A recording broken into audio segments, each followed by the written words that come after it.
Muito bem, então o Renato 38 é o seguinte, a primeira vez que eu ouvi este cara, eu estava dando aula, tá, em Higienópolis, São Paulo, e eu estava ouvindo no meu carro o True Outspeakers do Olavo de Carvalho. Eu salvava aquilo, deixava no carro, né, deixava em MP3 e tal, e ia ouvindo conforme ia me locomovendo. E este cara ligou para falar com o Olavo, não sei o que era, etc. Isso foi, acho que 2011 ou 2012, alguma coisa do tipo. E ele tem umas opiniões muito fortes a respeito das coisas, né? A respeito de moeda, de Bitcoin principalmente. Acho que ele escreveu um livro chamado Bitcoin, Red Pill. Tem umas opiniões muito fortes a respeito de política. Ele era um cara que tirou o título de eleitor, segundo ele mesmo conta, com 16 anos de idade para poder votar no Enéas, né? Então, ele tem opiniões como essa daqui. Ele foi com mais você que comeu e não casou comigo, eu fiquei psicologicamente abalada. Pronto, cadeia, hein? Cadeia. Isso aí é exagero, mas é verdade. O Jair Bolsonaro aprovou a lei mais feminista, entendeu? E deixaria, por exemplo, Dilma e Lula sendo visto até como conservador, tá? O Bolsonaro é um merda, né, cara? E ele sabe disso. Eu achava que tudo aqui era uma merda, mas que no exterior devia ser melhor, que eu ia achar pessoas com QI maior. A questão é que não importa o QI maior, com as conclusões satânicas, de que, por exemplo, o governo pode emitir dinheiro infinito, que dívida é eterna, não é problema nenhum, é ainda mais cruel. Porque o cara ainda precisa de um nível maior de psicopatia. Um professor de federal do Brasil, que tá de Rastafari, de sandália, parecendo um Saci-Zero usando droga, ele diz... Parecendo um Saci-Zero usando droga. Dizer negócio de corrigir, não sei o que, é compreensível, o cara não tem um QI e tal, tipo assim, é o que é o mundo dele, né? Agora você pegar um cara com um QI de 150, 160, dizendo um tipo de coisa, defendendo esse tipo de coisa, depende de um nível muito maior de tríade maligna, né? Então, o governo Bolsonaro avançou mais o totalitarismo e todos os aspectos de progressismo do que todos os governos de Dilma, de Lula, todos juntos, bicho. Você apoiou a campanha em 2018, né? Apoiei, fui candidato, inclusive, a apoiar Bolsonaro, e ele chegou lá e fez exatamente o oposto do que ele foi eleito a fazer, né? Isso aí, quem tem 2 neurônios, cara, já ligou esses pontos há muito tempo. Eu não sei o que faz, né? Até sei, é a crença burra, é a idolatria. Aliás, ontem fui assistir o Duna 2, né? Parte 2 do Duna. E no final do filme, os caras mitam pro Atreides lá, na verdade. Os caras mitam, é isso mesmo, mitam. E o cara começando a virar ali altamente perverso. Eu não sei, eu não li os livros, né? O que vai dar ali. Mas a idolatria, ela cega as pessoas. Ela cega completamente. Ali, pelo menos, nós temos uma ficção. Só que, na realidade, toda idolatria leva a morticínio, leva a desgraça, leva aquilo que nós estamos vendo hoje no nosso país, né?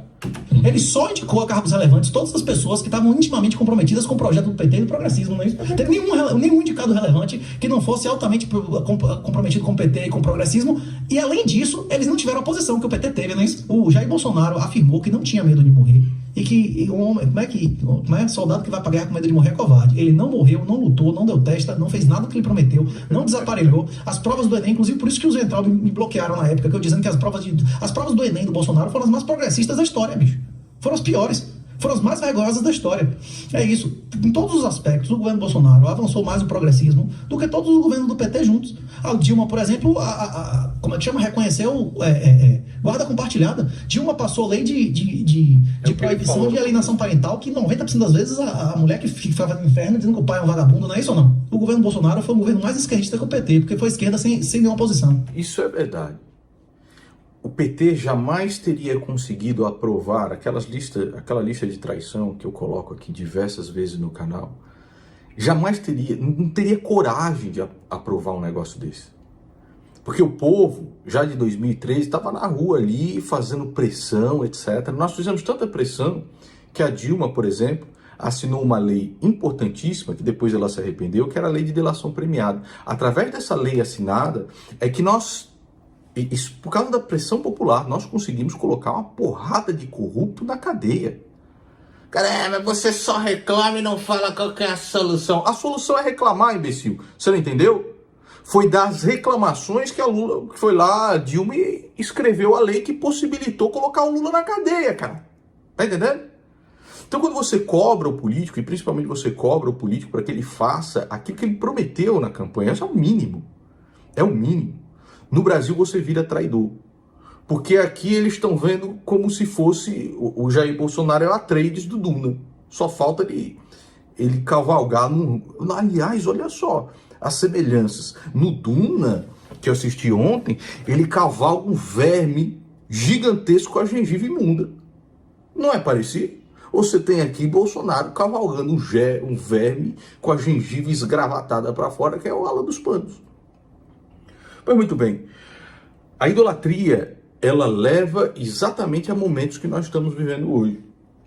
Bolsonaro tem alguma chance de mudar o país? Ele vai fazer alguma coisa? Ele vai dizer que o Clezão é um otário, não é isso que foi preso, foi otário. Clezão nem tava lá. 7 pessoas do STF já reconheceu que nem estavam lá, não é isso? Tá na cadeia, o cara morreu, não é isso? Hein? O cara não tá nem entendendo aqui, acho que é o Glauber, né? Na entrevista ele, caralho, o que é Clezão? O que é Clezão? Clezão é o Clériston Pereira da Cunha, que morreu na Papuda depois de ter implorado pro Supremo Tribunal Federal, falar, tô com problema aqui, eu tenho diversas condições de saúde, não deixaram lá o cara até morrer. E Bolsonaro chamou esse cara do quê? De bobo da corte, de idiota, enquanto embolsava lá 20 milhões de pix do seu gado imbecil. Tem imagem do cara no comércio lá, diz que ele foi ver o que era e foi preso, não é isso? Que ele nem quebrou nada, nem invadiu nada, não é isso? É mentira o que eu tô dizendo? O cara nem sabe o que você tá falando, velho. Não é essa a versão do advogado dele. Ele parece um esquilo doido de café, né? Parece que é um esquilo que tomou muito café. Pois é, morreu. E Bolsonaro pediu pix pra família do Clezão. Ele pegou dos 20 milhões que ele tinha e mandou pelo menos 1 milhão pra viúva, pras filhas do cara. Ele pediu pix pro Clezão. Ele disse que era um otário, não é isso? É isso, ele fez isso com 100% das pessoas que apoiaram ele, né? Quem apoiou o Lula, não. Nisso o Lula foi muito mais homem que Bolsonaro. Todos que apoiaram o Lula, flagrados as coisas mais absurdas, todo mundo tá livre e rico, não é isso? Até o dinheiro que pagou espontaneamente, admitindo que era de roubo, recebeu de volta, não é isso? É mentira o que eu tô dizendo, é verdade? Hein? O Bolsonaro é o cara que disse que é seu brother pra entrar em sua casa e envenenar, não é isso? Porque ele botou o vagabundo dentro da máquina. Ele foi o cara que fez milhares de pessoas investirem dinheiro. Eu conheço várias pessoas que voltaram pro país, estavam totalmente desinvestidos com Dilma, voltaram ao país, tiveram expectativa do país, investiram e então foram sistematicamente perseguidos, se fuderam, perderam renda, perderam dinheiro, às vezes perderam as vidas, morreram pra eleger o cara pra chegar lá e fazer isso. Bolsonaro é o maior traidor e covarde dos 500 anos, velho. Tá, rapaz, sem sombra de dúvida, velho. O Brasil tem muita gente que ama o Bolsonaro e acredita que... E tem muita gente que ama Lula, tem muita gente que ama Joseph Stalin, meu irmão, tem gente que ama Hitler. Hoje em dia, imagine, tem gente que ama qualquer merda, não é isso ou não? Sim. Não, mas eu quero dizer o seguinte, essas pessoas acreditam que ele não tinha condições de fazer, que foi por isso que ele não fez. E isso não tinha condições de fazer, ele provavelmente ia ter tentado. Inclusive, se ele não fosse tentar, ele não devia mandar a galera ir pra rua e fazer testa, que ele inclusive estimulou as pessoas a serem destruídas. Ele não disse, venha, vá pra rua que eu vou tomar atitude. A atitude que ele fez foi ficar de 4 lá e fazer o que tem me mandou, não é isso? Ir pra Miami. Pois é. Inclusive, até o último minuto, eles disseram, não, vou usar caneta, vou usar, alimentando de esperança, não é isso ou não? Fazendo o cara ir pra rua e ser destruído, inclusive o Clezão morrer, ou não? Ele não destruiu a vida dessas pessoas? Bolsonaro destruiu a vida das pessoas que apoiaram ele. Todas as pessoas decentes que apoiaram ele. Porque os melancias, os merdas, os positivistas, os mamadores do PT, como o Tarcísio, como o astronauta, como todos esses que mamaram os generais melancia, todos eles ganharam dinheiro, não é isso ou não? Sem fazer nada pro país, né? Isso aqui eu concordo 100% com o cara. Até as loucuras dele lá, entendeu? Que eu não concordo. Os caras aqui, essa não vai pedir desculpa por 3/8 por causa do Bitcoin. Olha, quer investir em Bitcoin? Investe. Porra, eu tô impedindo de investir em bitcoins? Mete o teu patrimônio lá. Eu não faço isso.